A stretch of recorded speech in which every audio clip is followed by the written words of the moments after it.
Student chapter 1 है सूचकांक। आपको सूत्र थोड़े बहुत मैंने सेंड किया था, फिर भी मैं इसकी समझ फिर से आपको दे रही हूँ।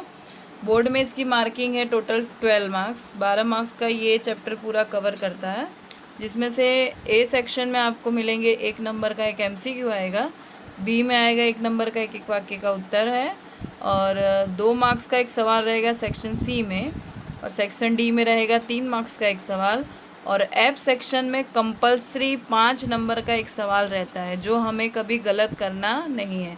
जिसका सेक्शन एफ सही होता है उसके स्टेट में अच्छे मार्क्स आते हैं, इतना समझ के चलिएगा आप लोग।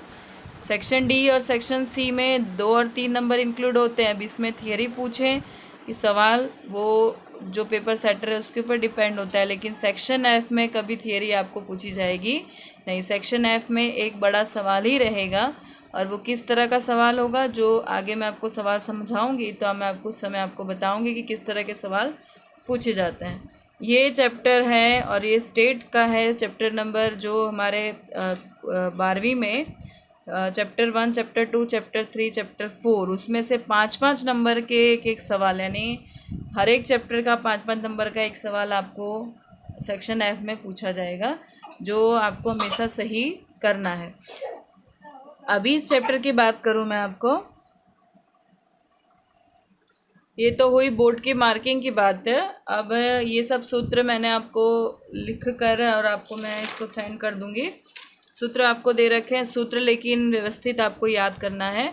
ये स्टेट कैलकुलेटर का खेल है। कैलकुलेटर जिस हिसाब से आप अच्छे से चलाएंगे तो अगर दिमाग स्थिर रहा तो सवाल गिन पाओगे, नहीं इधर उधर अगर एक आंकड़ा भी इधर उधर दब गया तो फिर सवाल पूरा का पूरा आपका गलत हो सकता है। इसीलिए ये स्टेट में कंसंट्रेशन बहुत ज़रूरी है, और प्लस सूत्र जिनको याद रहेगा वो सवाल अच्छे से कर पाएंगे, और सूत्र जिनको नहीं याद रहेगा उनके लिए सवाल गिनना बहुत मुश्किल हो जाएगा।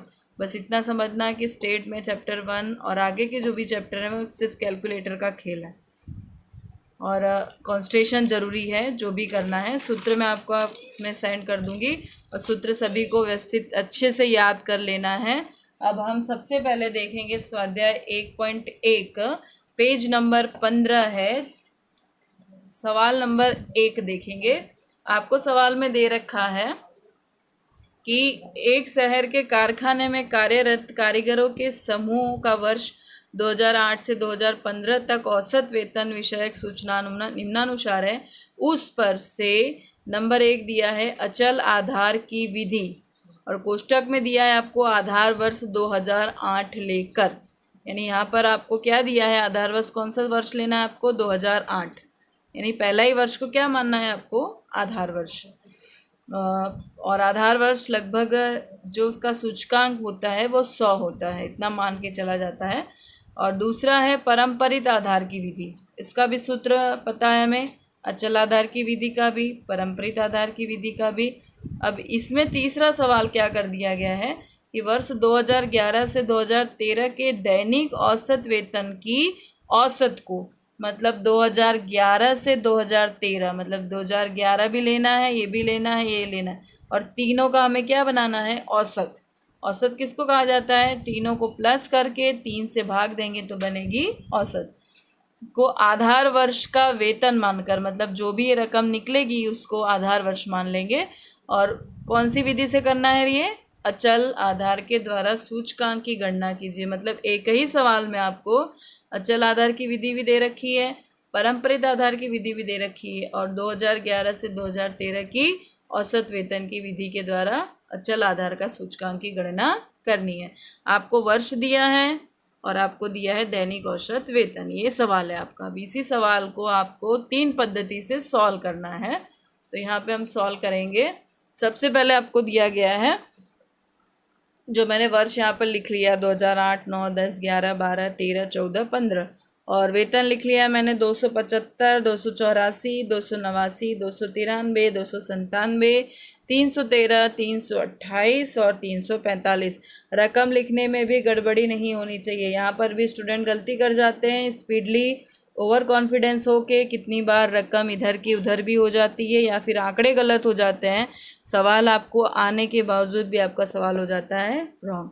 इसलिए ओवर कॉन्फिडेंस स्टेट में बहुत गलत चीज़ साबित होती है। कॉन्सेंट्रेशन ज़रूरी है, ध्यान से अगर आंकड़े फिर भी एक बार आपको लगता है कि हम कर लें तो आप इसको रीचेक व्यवस्थित करके फिर ही लिखना है। इसको जल्दीबाजी में गलती करना नहीं है। अब हमें सबसे पहला कहा गया है अचल आधार की विधि, तो मैंने एक कोष्टक बना दिया अचल आधार की विधि का, दूसरा बना दिया परम्परित आधार की विधि का, और तीसरा मैंने बनाया है वर्ष 2011 से 2013 का दैनिक औसत वेतन। अब यहाँ पर हमारे पास आपके सप्लीमेंट्री में आपके चौपड़े में जगह नहीं होगी, इसीलिए हम सूत्र को नीचे व्यवस्थित रूप से लिख देंगे। सूत्र लिखना अनिवार्य है क्योंकि सूत्र के नंबर बोर्ड में इंक्लूड होते हैं। सूत्र नहीं लिखोगे तो नंबर आपके कट जाएंगे। कहीं कहीं सूत्र के 1 नंबर भी है, कहीं कहीं हाफ नंबर है, आधा नंबर दिया जाता है। इसलिए सूत्र बहुत ज़रूरी है। अगर आपका सवाल कहीं गड़बड़ी भी करता है तो जहाँ तक आपका सवाल सही होगा उतने नंबर तो आपको मिलेंगे ही, साथ में आपको सूत्र के नंबर भी मिलेंगे। अगर आपने पूरा सवाल सही किया और अगर सूत्र नहीं लिखा है तो सूत्र के नंबर कट हो जाएंगे। इसलिए सूत्र स्टेट में किसी भी चैप्टर में आपको लिखना ज़रूरी है, लिखना ही पड़ेगा। सबसे पहले हम लेंगे अचल आधार की विधि। तो अचल आधार की विधि का सूत्र क्या है? चालू वर्ष की चल कीमत। चालू वर्ष की चल कीमत, जैसे हमने 2008 का वर्ष लिया तो 275 ये हो गई कीमत। नीचे दिया है आधार वर्ष की चल कीमत गुणे 100। अब इस विधि में आधार वर्ष किसको माना है हमने?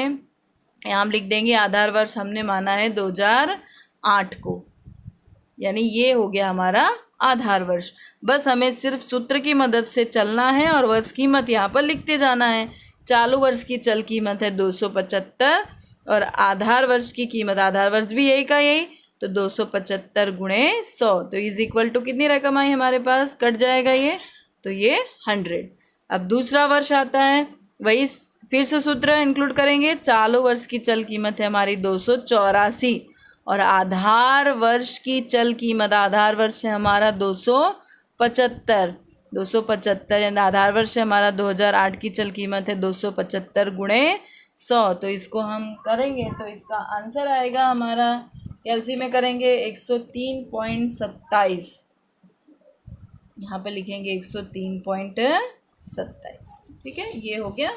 अब तीसरा 2010, चालू वर्ष की चल कीमत है 289, आधार वर्ष सभी में यही का यही आएगा 275 गुणे 100, तो इसका मूल्य आएगा 105.09। फिर 293, 275 गुणे 100, इसका आ जाएगा 106.55। स्टेट में पॉइंट के बाद 2 आंकड़े लिए जाते हैं, इतना ध्यान रखेंगे सभी लोग। पॉइंट के बाद 2 आंकड़े, अगर कैलसी में 2 से ज़्यादा आंकड़े अगर आपके आते हैं और जो तीसरा आंकड़ा है वो 5 या 5 से अधिक हो तो जो दूसरे नंबर का आंकड़ा है वो बढ़ जाएगा 1। 5 या 5 से अधिक हो तीसरा आंकड़ा तो दूसरे आंकड़े में 1 बढ़ा दिया जाएगा। जैसे यहाँ पे 7 5 आता है तो ये हो जाएगा 2 8। अगर नहीं आता है तो सिर्फ 2 ही अंक पीछे के लिए जाते हैं, 2 अंक को मान्य गिना जाता है स्टेट में। ये स्टेट का नियम है, ये रूल्स है जो आपको 11वीं में भी पता किया होगा या फिर 11वीं में आपके सर ने बताया होगा। 297 भागे 275 गुणे 100, इसकी कीमत हो जाएगी 108। आगे है 313 बटे 275 गुणे 100, इसकी कीमत हो जाएगी 113.82 और ये हो जाएगा 328 भागे 275 गुणे 100, इसकी कीमत हो जाएगी 119.27 और ये है 345 भागे 275 गुणे 100, इसकी कीमत हो जाएगी आपकी 125.45। ठीक है, ये हो गई आपकी अचल आधार की विधि। परीक्षा में इतना लंबा क्वेश्चन नहीं पूछा जाएगा, ये तो आपको सिर्फ 3 सवाल को 1 सवाल में कन्वर्ट करके दिया गया है। अगर इसको 2 नंबर में पूछेंगे तो बस इतना ही, अगर इसको 3 नंबर में देना है तो शायद इतना भी पूछ सकते हैं या इसको इतना ही 3 नंबर में पूछ लें, ऐसा कोई ज़रूरी नहीं है। अब सेकंड आपका आता है परम्परित आधार की विधि, जिसका सूत्र है चालू वर्ष की चल कीमत बटे गत वर्ष की चल कीमत। गत वर्ष किसको कहा जाता है हिंदी में? गत वर्ष मतलब पिछला साल, जैसे 2009 के लिए उसका पिछला साल क्या हो गया 2008, यानी गत वर्ष कहलाएगा। गत वर्ष का उल्लेख बार बार किया जाएगा, इसलिए गत वर्ष क्या है इस चीज़ की समझ होनी चाहिए सभी को। पिछला साल कहलाता है। 2009 के लिए पिछला हुआ साल है 2008, 2010 के लिए है 2009, 2011 के लिए 2010। बस आपको करना क्या है, नीचे जो कीमत है वो उसके ऊपर की लिखती जानी है। इसमें क्या था, इसमें आधार वर्ष आपको एक ही दे रखा था कि आपको 275 ही लेना है, तो हमने 275 ही लिया।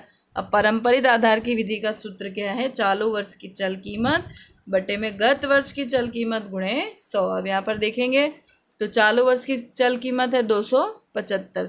गत वर्ष इस सवाल में हमको पता नहीं है, 2007 के बारे में हमें कोई जानकारी नहीं है, तो हम क्या मान लेंगे कि 2007 में भी दैनिक औसत वेतन 275 रहा होगा, तो उसको भी यहाँ पे लिख लेते हैं। 275 गुणे 100 बराबर, इसका भी सूचकांक कितना आएगा 100। ठीक है, अब चालू वर्ष की चल कीमत 284, गत वर्ष इसके लिए ये बना 275 गुणे 100, तो इसका आंसर कितना आ जाएगा, इसका आंसर आएगा 103.27।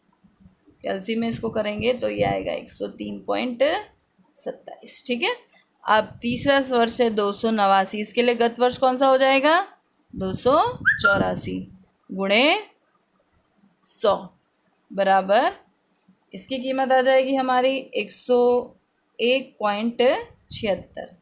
चलो 293, इसके लिए गत वर्ष हो जाएगा 289 गुणे 100, तो इसकी कीमत हो जाएगी 101.38। ठीक है, अब ये निकालेंगे 297, इसके लिए गत वर्ष हो जाएगा 293 गुणे 100, इसका आंसर आएगा 101.38। सॉरी 101.38 नहीं है इसका आ जाएगा 101.37, एक आंकड़ा कम है यहाँ पे। फिर नेक्स्ट है 313 भागे 297 गुणे 100, इसका आ जाएगा 105.39, और ये है 328 भागे 313 गुणे 100, ये हो जाएगा 104.79। और नेक्स्ट है लास्ट 345, इसके लिए बन जाएगा ये 328 गुणे 100, ये हो जाएगा 105.18। चलो एक दो विधि आपकी कंप्लीट हुई, अचल आधार की विधि, पारंपरिक आधार की विधि। अब क्या करना है, वर्ष 2011 से 2013 का दैनिक औसत वेतन को क्या मानना है, आधार वर्ष। तो मैंने यहाँ पर आपको निकाल दिया है वर्ष 2011 से 2013। सवाल में 2011 की कीमत कितनी है 293। चलो यहाँ पर दैनिक औसत वेतन निकाला है हमने, 2011 का बना है 293, 2012 का है 297 और 2013 का है 313। औसत निकालना है तो हमेशा तीनों को प्लस करके 3 से भाग देंगे तो आएगा 301, इसका औसत आएगा 301। यानी यहाँ पर आधार वर्ष कितना लेंगे, नीचे 301, इसकी कीमत हमें लेनी है 301।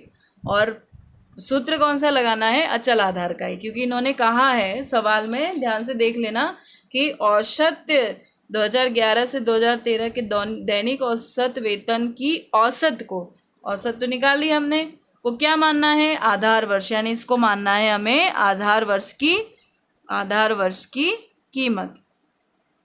और कौन सी विधि से करना है इसको, अचल आधार की विधि से, यानी सूत्र हमें अचल आधार का ही लगाना है, बस करना कुछ नहीं है। ये 275 चालू वर्ष की कीमत, आधार वर्ष क्या लेंगे हम 301, जो हमने निकाला है यहाँ पे 301 गुणे 100, तो इसकी कीमत हमारी हो जाएगी, कैल्शियम में हम करेंगे इसको तो इसका आएगा 91.36। फिर यहाँ पे भी लिख लेंगे इसको 284 भागे 301 गुणे 100, तो इसकी कीमत आ जाएगी हमारी 94.35। आगे इसको 289 भागे 301 गुणे 100, तो ये हो जाएगा 96.01। और 293 भागे 301 गुणे 100, तो ये हो जाएगा 97.34। 297 भागे 301 गुणे 100, तो ये हो जाएगा 98.67। और 313 भागे 301 गुणे 100, तो ये हो जाएगा 103.99। और ये 328 भागे 301 गुणे 100, ये हो जाएगा 108.97। और लास्ट है आपका 345 भागे 301 गुणे 100, तो ये हो जाएगा 114.62। ठीक है, ये आपका सवाल कंप्लीट हुआ। 3 पद्धति का, एक अचल आधार की विधि, परम्परित की, और जो दैनिक औसत वेतन को आधार वर्ष मानकर उस प्रकार का ये सवाल कंप्लीट होता है। अब आपको इस सवाल जो मैंने आपको समझाया है उसी सवाल की मदद से मैं आपको HW में कुछ सवाल दे रही हूँ, तो वो सवाल एज इट इज़ करने हैं। जैसे स्वाध्याय 1.1 पेज नंबर 115 का क्वेश्चन नंबर 2, इसी का क्वेश्चन नंबर 2 इसी के जैसा है, सेम एज इट इज़। ठीक है, तो आपको जैसे मैंने सिखाया है वैसे ही आपको क्वेश्चन नंबर 2 करना है। और इसी तरह स्वाध्याय 1 में question number page number 51, question number 8 और क्वेश्चन नंबर 9 और क्वेश्चन नंबर 11, जो मैंने आपको विधि समझाई है उसी विधि के ये सवाल सारे हैं आपको। यानी जो मैंने आपको सवाल समझाए वो व्यवस्थित समझ कर, और इतने सवाल आपको कंप्लीट घर पर करना है बैठ के। ठीक है, अगर मैं इसको मंगवाऊंगी इस सवाल को अगर, तो मुझे ये रिटर्न आपको देना है। किस तरह से देना है मैं ये बाद में बताऊंगी, लेकिन आपको ये सम सॉल्व करके अपने चौपड़े में रखना है। मैं कभी भी आपसे पूछ सकती हूँ, मंगा सकती हूँ, इसीलिए इस चीज़ का ध्यान रखेंगे कि जो सवाल समझाया है इसी से इंक्लूडेड आपको सवाल मैं दे रही हूँ स्वाध्याय से रिलेटेड, कि आप घर पे बैठ के एक्सरसाइज करो। जो जितनी एक्सरसाइज करेगा उतना स्टेट उसका पावरफुल होगा। खाली समझने से स्टेट आता नहीं है। जितनी चीज़ें अगर सवाल जितनी बार सॉल्व करोगे तो उतना आपको दिमाग में परफेक्शन होगा। खाली समझने से कुछ होने वाला नहीं है। समझ के प्रैक्टिकल ज़रूरी है, क्योंकि मैथ्स और स्टेटिस्टिक विषय ही ऐसा है, अकाउंट विषय ही ऐसा है कि जब तक इसमें प्रैक्टिकली आप करोगे नहीं तब तक आपको कुछ भी समझ में आने वाला नहीं है। खाली लेक्चर सुन लेने से कुछ भी समझ में नहीं आएगा जब तक एक्सरसाइज आप खुद नहीं करोगे। ठीक है, ये चलो ये क्वेश्चंस हो गए, और बाकी के जो सवाल स्वाध्याय 1.1 के बचे हैं 2 सवाल, वो आगे आपको उसकी जानकारी मैं दे दूँगी। ठीक है, ओके, चलिए, थैंक